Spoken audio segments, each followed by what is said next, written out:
All right, let's get going. My buddy Sabastian Enges is joining us today from somewhere in California. Where are you, buddy? deep, deep in quarantine in a bunker somewhere. No, where are you? You're down south a little bit, aren't you? Yeah, so I'm in South Orange County in Laguna, and then technically in Laguna Hills, so right behind Laguna Beach. Alicia's feeling me. She knows where it's at. One of the reasons I wanted to get Sabastian on, he's one of my favorite people. We tend to drift off at these conferences or fantasy football drafts and go shoot the breeze. But I think he just has a very unique, dynamic, I would say refreshing perspective on the business. I think he definitely has kind of a go big or go home mentality. How big's your office space and how many people work at? 8,400. 8,400 square feet? Yep. And then how many recruiters do you have in your office? Well, before the shenanigans, we had 14. But that was supporting our entire org, obviously, not just for. Sure, no, but that just gives you an indication that he thinks a little differently. So he had all 14 recruiters in his office, I'm assuming, and I haven't been there yet, but in a separate room where they were just pop, pop, pop for all of his offices. It looks a bit like a call center, which is what I was not trying to do. I don't necessarily like that look, but that's what it looks like, yeah. But anyway, so that gives you an idea. He's a big thinker and got some big goals. So I asked Sabastian and I've done this with all the speakers. So I think if you lean on your strengths, that's an effective way to really maximize your potential. Sebastian told me that his strengths, in his opinion, are his mentality, his self-awareness, and his just general perspective on things. So that's kind of the topic today. And, we can do some questions at the end if we have some time. We'll stick them in the chat closer to the end of Sebastian's spiel. Over to you there, Sebs.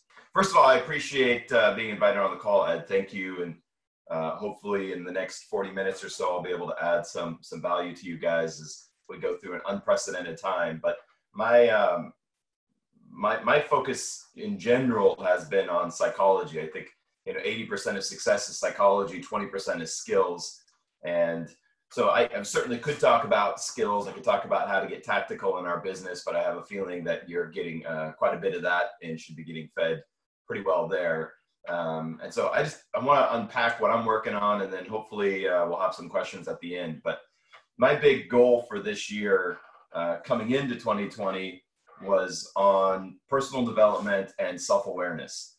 So my thought process was, what is the one thing that if we do really well as an org solves for the most other things?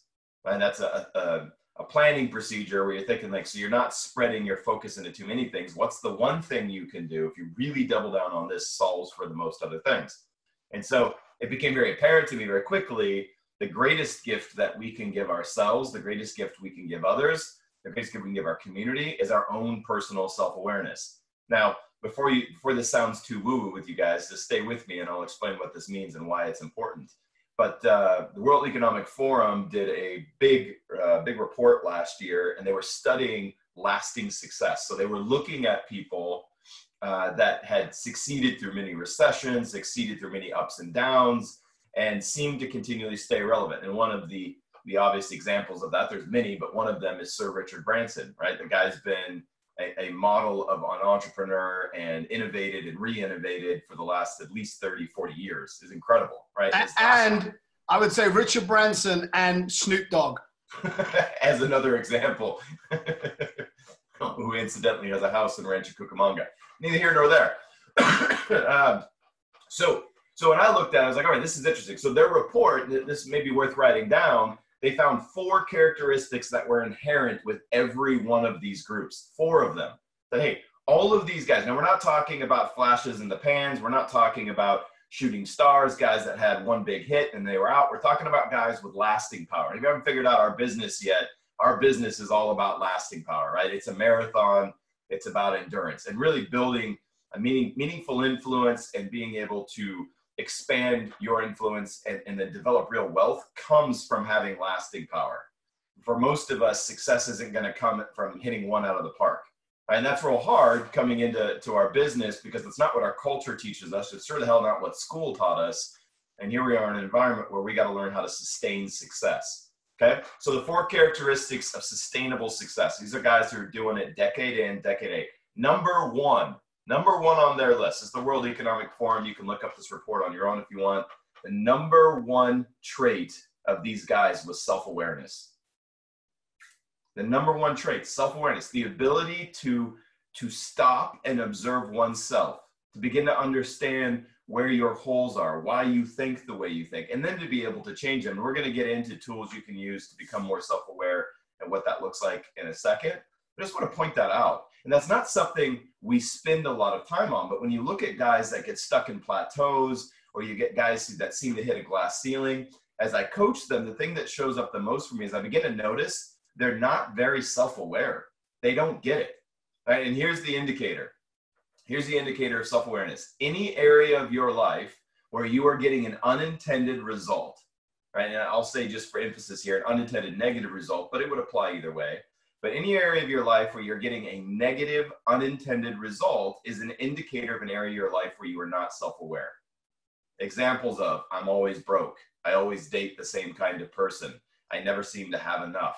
I always seem to lose my team when I get to X amount. After a good week, I have a bad week. All of those things, if there's patterns here, and we can get into why patterns matter in a second, it is an indicator that you lack self-awareness in that area. And I'll give you some tools before we're done here on how we can become more self-aware. But for the sake of lists, I'll go through the whole list. I don't want to talk about the other things too much today, but they should be meaningful.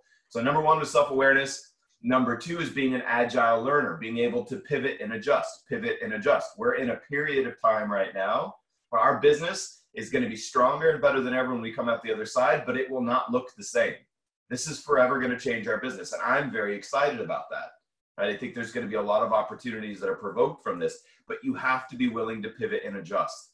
One thing is certain, change is always happening. And it doesn't matter what part of your life, change is always happening. And in business, that is part of business. And the guys that get stuck, I have a little alarm in my office. We have an agreement. If anybody says, because that's the way we've always done it, somebody has to call them out. And so we've learned to just never make that statement. That isn't a valid reason to do something. So being an agile learner, being able to pivot and adjust, again, Sir Richard Branson, perfect example of that. I remember when he was getting into the airline business, now he's getting into, trying to make us a multi-planetary species and make Moon a tourist destination. So incredible. Pivot and adjust, pivot and adjust. So number 2 is agile learner. Number 3 is they're great communicators. Again, Sir Richard Branson. No surprise here, but they're great at communicating. They're good at conveying their message. Now, only if there was an atmosphere, if only there was an opportunity, if only there was a business model that really focused on teaching you how to communicate. Somebody needs to come up with that because that could be huge, I think. And then lastly, they're great influencers. Right? Their sphere of influence is growing over time, which is really a social lubrication that makes whatever they're doing much easier to do. So 4 things real quick, and we'll get into self-awareness. Number 1 is self-awareness. Number 2, agile learner. Number 3, great communicators. Number 4, they're influencers. Lasting success, traits of lasting success. So again, going back to my formula here, so what is the one thing, if we do really well, solves for the most other things? And so this year has been on self-awareness. Now, that's a big thing for me anyway. It's something I've valued for a long time, but as an organization, we've been going through how do we become more self-aware? How do we begin to understand ourselves? And so I'll take the remainder of our time together to kind of set the frame for that, and then maybe we can have some questions at the end. So 3 decisions we're making all of the time. 3 decisions we're making all of the time. First, and number 1, what to focus on. And it is a decision. It's a choice. You can tell the direction somebody's going just by what they choose to focus on. And this is hard for a lot of people to swallow, but we don't see the world the way it is. We see the world the way we are. So when I talk to somebody, and it really doesn't matter what about, when I listen to what they're paying attention to, and that's immediately when I go into a one-on-one scenario, that's the first thing. It's a filter. I pay attention. What are they choosing to talk about? What are they choosing to see in their environment? And this is important to understand. We are 80%, our brains are 80% emotional. They're only 20% logical. We are emotional creatures. We are not logical creatures. So this matters for a big reason. What you begin to focus on, you begin to feel. Right? Just think about this for a second. If your conspiracy theorist friend, was able to talk you into believing that everything that's happening in this world right now is a massive conspiracy, and all these people are being arrested. I'm not making this up. I actually had somebody explain this to me. And all these people are being arrested, and this is just a big ruse, and the coronavirus isn't what it seems to be, blah, blah, blah, blah, blah. Okay, if you get caught up believing that, and you begin to focus on that, two things are going to begin to happen. One, you're going to start seeing things in your environment that line up with that truth or that conspiracy theory. And two, you're going to begin to feel whatever that provokes in you. Fear, concern, joy, elation. But it started with what you chose to come into agreement with and focus on. Okay? This is important. We're going to come back to this when we talk about influence here in a second. we need to understand this. What you focus on, you begin to feel. What you begin to feel, okay, you then begin to create meaning around. Well, what does this mean to me? Right? And depending on your level of emotional maturity, it's very easy for most of us to mistake our emotions for truth. And this is why this is particularly important to understand. We begin to feel something, because we're feeling this, it must be true.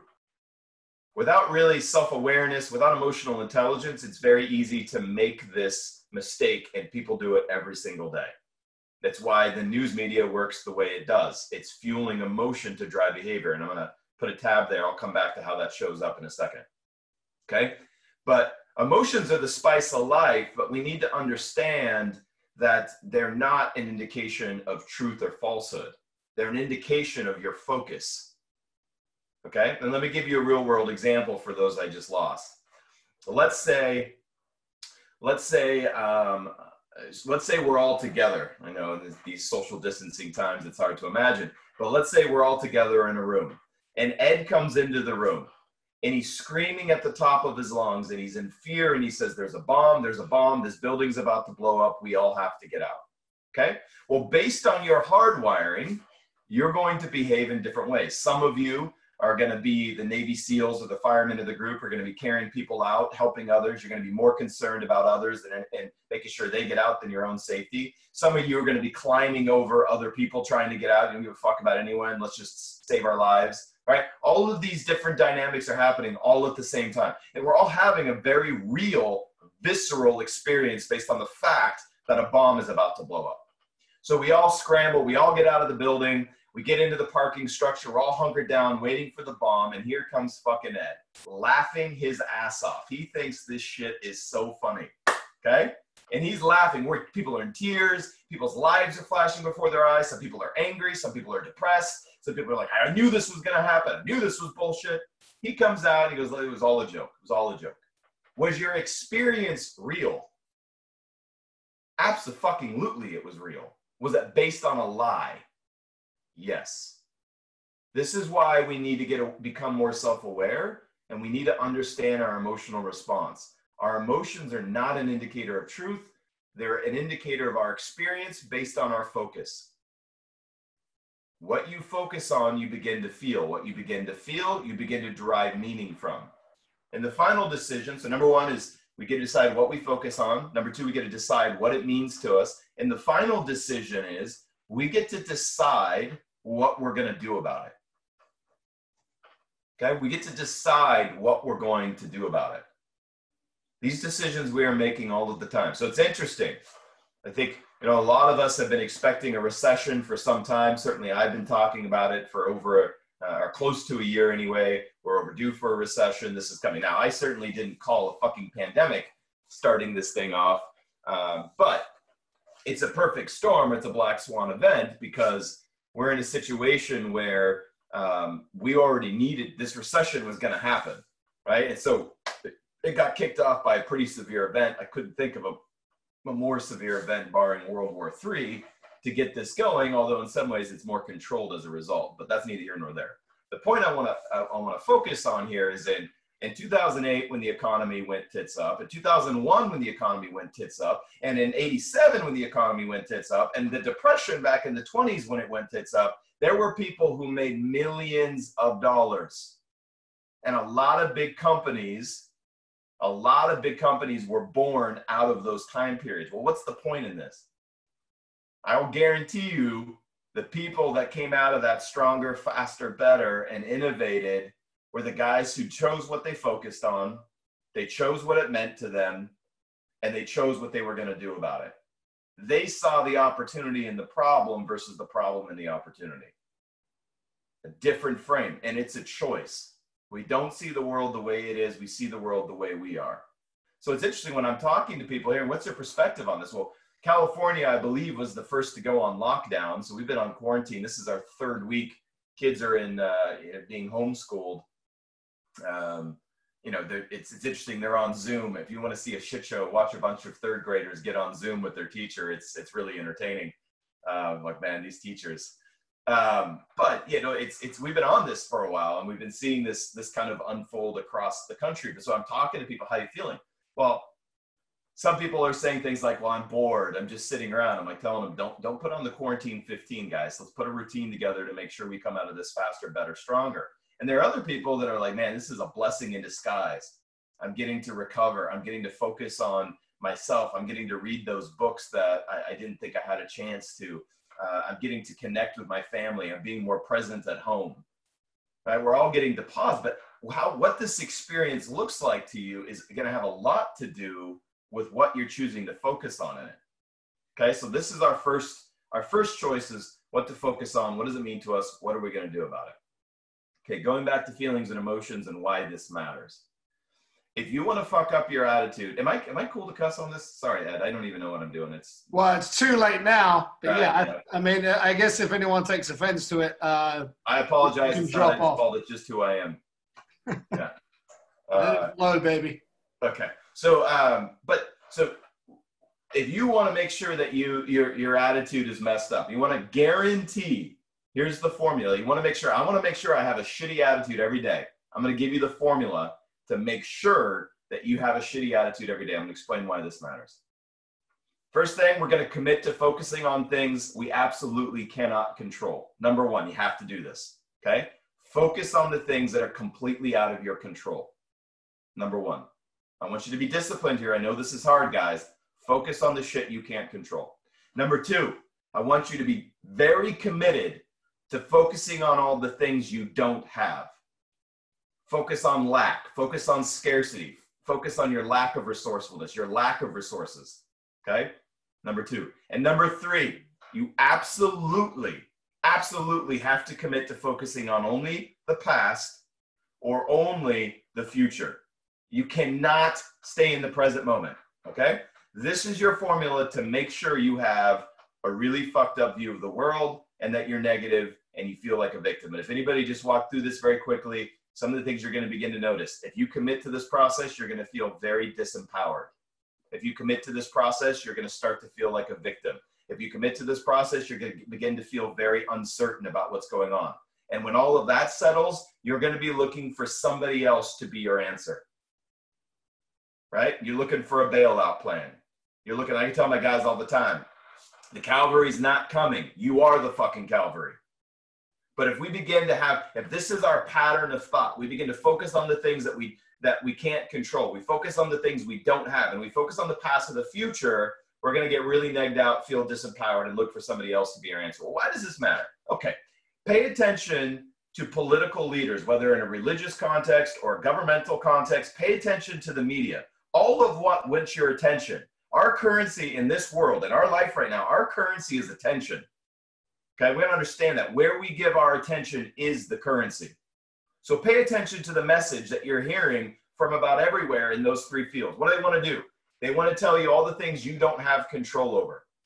They want to tell you all the things that you don't have. And they want to remind you of all the wrongs that have been done to you in the past and how that's not changing in the future. Why? Because as soon as you come into agreement with that, you're going to look to them to be your answer. And this isn't new. If you study history, this is how history works over and over and over again. It's a very predictable way to direct and lead, if you will, or manipulate human beings. Because when he produces victim, it produces fear, and people in those states are very easily manipulated. Self-awareness is the piece that allows you to step in and create a pause between stimulus and response. It's the piece that allows you to step back and go, well, is this true? Is there another perspective? Is there another way to look at this? Why does everyone believe this? Self-awareness is the ability that it doesn't matter whether millions of people historically will be on the wrong side of things if you believe what millions of people believe. But just because millions of people believe it doesn't mean it's true. Self-awareness allows you to step back, look at it, and evaluate it for its merits of truth.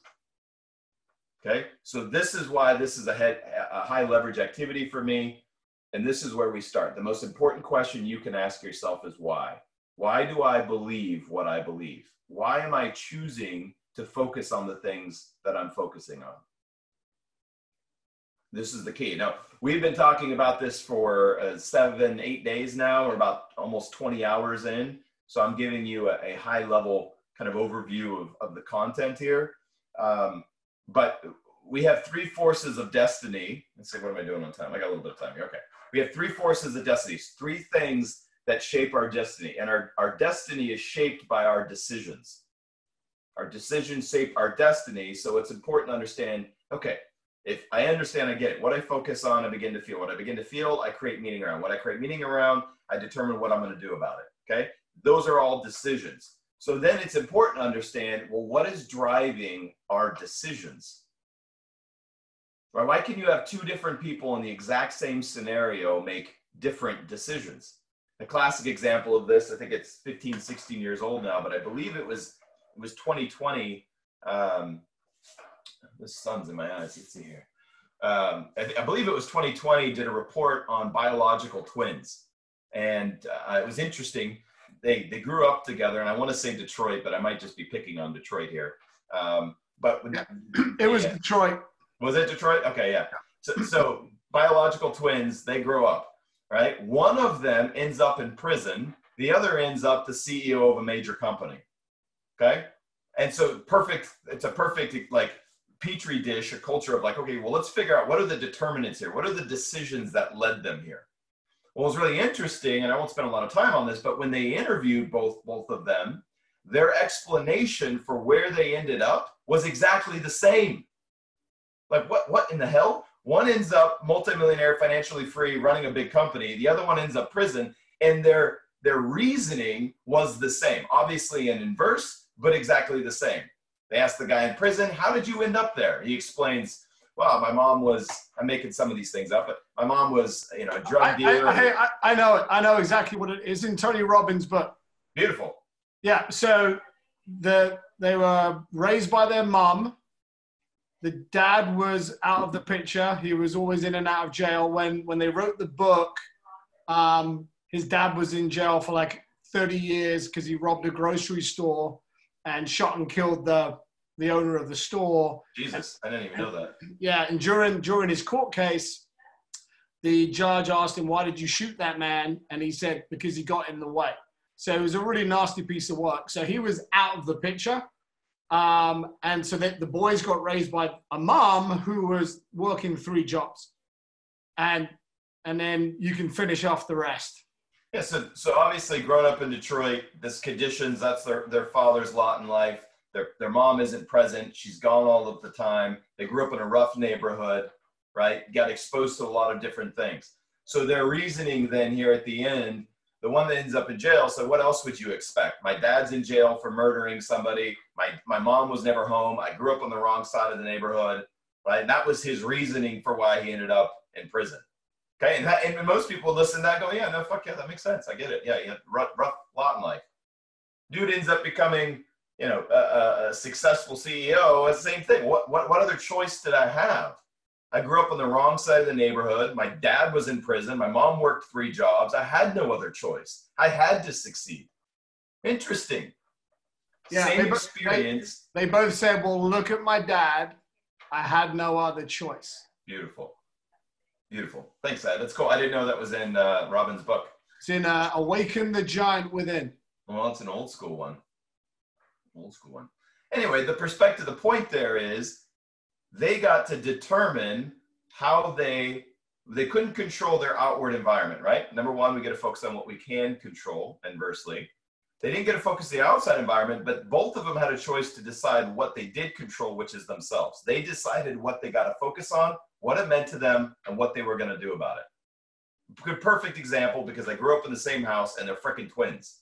Two different outcomes. Why? Their decisions, right? Their decisions shape their destiny. So then we got to ask ourselves, well, what is the determinant of our decisions? So there's three forces of destiny, and I'll get into them at a high level here, and then I'll pause for questions. And hopefully this isn't, hopefully this is relevant to you guys. I can't see everybody's faces, so hopefully we're catching what I'm saying. But by the way, inversely, if you want to feel deeply empowered, I might not come back to this, so I'll just say this now. Inversely, if you want to feel deeply empowered, if you want to be able to bend or create reality, if you want to go into every situation, very present, very aware, and ability to influence, commit to these three things. Three things, not 10, not 100, these three things. Commit to spending at least 90% of your energy focusing on the things you can control. Surrender the illusion of control of others and focus on the one thing you have a shot at controlling, and it's just a shot, and that's you. Okay, commit to that. Number two, commit to focusing on the things you do have, your resourcefulness, and stay in a position of gratitude. No matter how bad things are for you, there is a really, really, really good chance, if you live in the United States, that it's way worse for someone else somewhere, some other country. Right? Commit to focusing on the things you do have, stay in gratitude. And then number three, commit to being in the present moment, which is the only moment that's real.